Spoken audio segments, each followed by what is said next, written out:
Yeah, my journey into, I don't know, music and like events promotion and like curation was kind of a funny one because both of my parents met on the rave scene in the 90s. I was a product of like a one night stand. They met actually in the Ministry of Sounds in 1997. And my dad was like fresh in the country, and both of them carried on like raving and partying well into their 30s. They still very much kind of have like that raver mentality today. So I was around a lot of that growing up.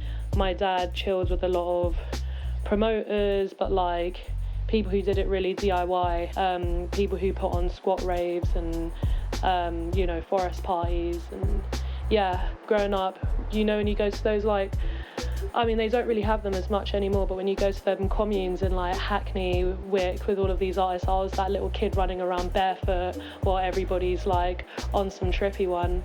So I was around like thumping, booming music and like sound systems for a very young age from that aspect of it. And then when my mum was sort of like doing her partying, I was often with my grandma as well, who is like a first generation Jamaican. It was funny, my mum was more like my sister and my grandma was more like my mum, so I very much had the like experience of growing up with a first generation like Jamaican Caribbean mother. And like every Sunday I would wake up to just pounds of music, and like sound system culture is just such a thing there, whether it's a funeral, whether it's a wedding, whether it's a christening, like it's a shubs, it's a party, they will get a big sound system in. It doesn't matter if the kids turn in 3, there will be a bar with everything, with Cavossier, with Henny, with rum, because they like to turn up. So yeah, I was always around party culture. Everybody in my family, when I think about it, loved a good party.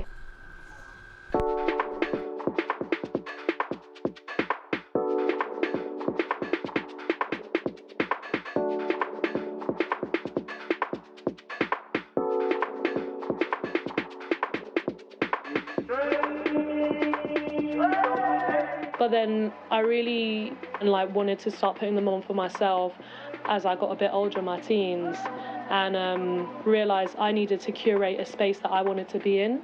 The first event I put on, I was 17 turning 18, so it was one, not even having ID to go to any of these events, but also the kind of events that I grew up seeing my mum and dad go to, they didn't exist anymore. I got to age when I was a teen and I was like, I kind of want that. I want to create that around me. I want my own friends like that. And I couldn't find that in the parties that I was invited to, in the events that I was invited to, even in my area. I was like, I'm either too young or they don't exist. So then I just started putting on my own, really. Water, I need clean. Keep my sisters down happy. Keep my brothers in one piece. Keep my others in unity. Throwing parties, for me, is almost like primitive. I think it's a human thing. Living off the A406, shitty comprehensive, easily offended. Now I'm on this next shit, they'll never comprehend how I made it out the gutter, smooth like butter. I'll be next, bitch. London on the map, weather on the track. I definitely think because of the melting pot that London is, you end up getting fusions that don't exist in other places that aren't as integrated. And because of that, I just think it's really beautiful.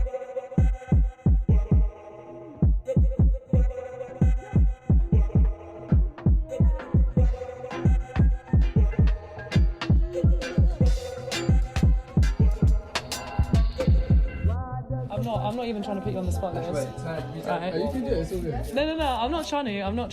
Put him on the spot. Alright, fuck it, I'll put you on the spot. Let me test you. Basically, I couldn't help but overhear, I think in the other room you were saying like you feel like East is kind of winning in terms of nightlife in London. Elaborate. I feel like obviously East is in that position right now. There's a lot of like, I don't know, gentrification going on there, a lot of money being put into those areas. But at the same time, I feel like there's so much for West to offer.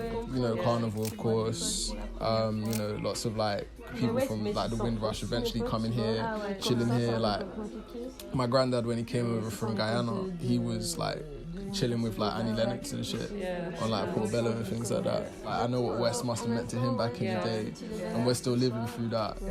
There's been an attack on the arts in West. Like for me, if I'm trying to get a venue in like Shoreditch, I can get it like that. If I'm trying to get a venue in East, I can get it like that. But for some reason, like securing a venue in West is so difficult to obtain, and it's the prices. They've not made it accessible to the locals.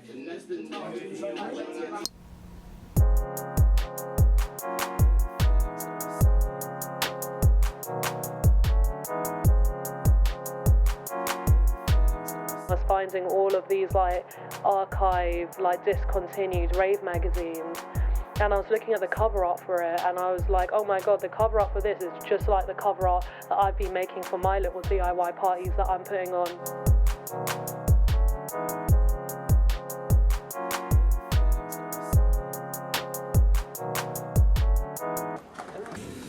Very quietly concert. Burn the space, yeah. I'ma learn the shit. I'ma research it fast and I'll burn the space, yeah. I'ma learn the shit. I'ma research it fast enough. Yeah, that's nearly it. Cool. Yeah, I mean, I don't think it will work with all three like super upfront. Yeah. Because instead of doing an ad lib, it would just be nice to have one where every other bar I'm just sort of like anger, aggression.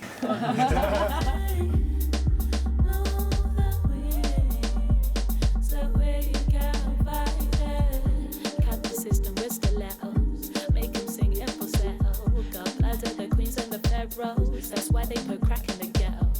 Tragedy that Othello, Desdemona on a fellow. Had Lagos the snakes on my titties, but Casio with me, they'll never forget. As a rapper, I think a lot of young people my age who rap, they look to America for a lot of inspiration. And yeah, like hip hop originated from the Bronx and originated from New York, but all of them are variations from what stems from Caribbean migrants coming and bringing their big sound systems. They would rent out a hall and they would have their dance hall parties, and you know, you had reggae, and then through it you had dub, and then through it you had variations like jungle and drum and bass, and then from garage you had grime. The way we spit and the reasons why some Americans like find the way that we spit on stuff so weird is because we're not trying to spit like we're out the Bronx.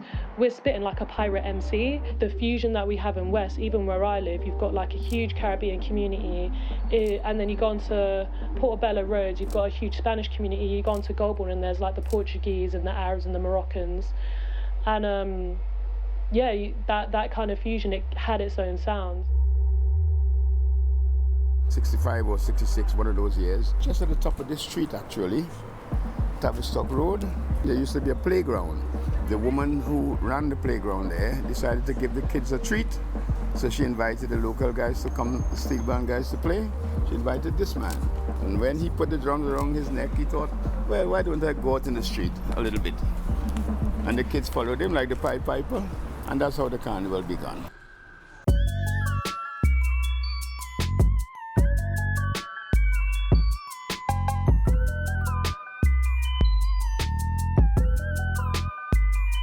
So when I came along as a young man, I thought that I would have everyone join in, meaning from every other island.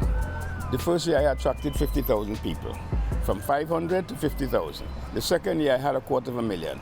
So the police got a little bit jumpy. The council got a bit jumpy because they weren't prepared for it. And 76 had a huge riot. In those days, there was something called suspicion, the sus laws. So young people like yourself, and I, when I was young, the police would pick on you and can arrest you on suspicion of. Imagine that, just on suspicion. So all the young people were so upset about this law. The young people who felt picked on by the police, which in many instances were absolutely true because they're young and black, had a chance to fight back against the police.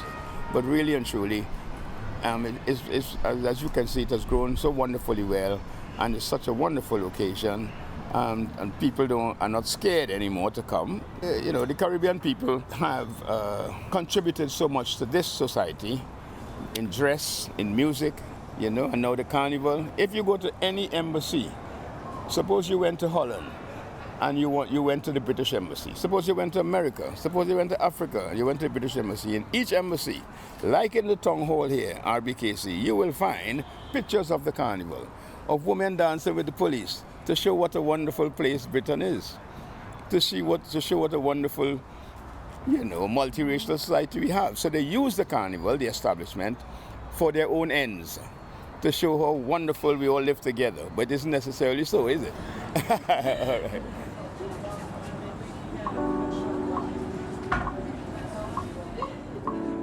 It costs me money every year to put on carnival. I love it. I live in the area. It's my privilege and pleasure to be able to, have a platform for everyone to get involved in. And it's grown and evolved to the point where we've got so many wonderful entertainers and, the heritage of carnival history and the heritage of Jamaican music in London, all parts of it, and other things beside. Me as a sound system operator, I was quite alarmed when they told me as a result of the report from 2 years ago, they decided that they want to trim down the number of sound systems from the current 38 down to 16 ASAP. The council and the police had had enough, and they wanted to find a way to destroy it and also make more money for the council. This year, 2018, we'll be all over you like a ton of bricks. Post-carnival last year, we winged it, we carried on same as usual, and at the end of last year in October, I get a letter from the council saying, we believe that you have contravened section da-da-da under your licensing agreement, saying that, and you've been running 4 unlicensed bars, this could mean 5 years in jail or 20 grand fine. So even though I've had my ups and downs and I haven't made a lot of money sometimes and been very skint sometimes, and other times done really, really well, like a criminal. But I have never gone to jail over this. I don't think I've really crossed the line. And I've had a great life. And I'll tell you what, I'll never be rich or famous, but I will not swap my life with anybody's.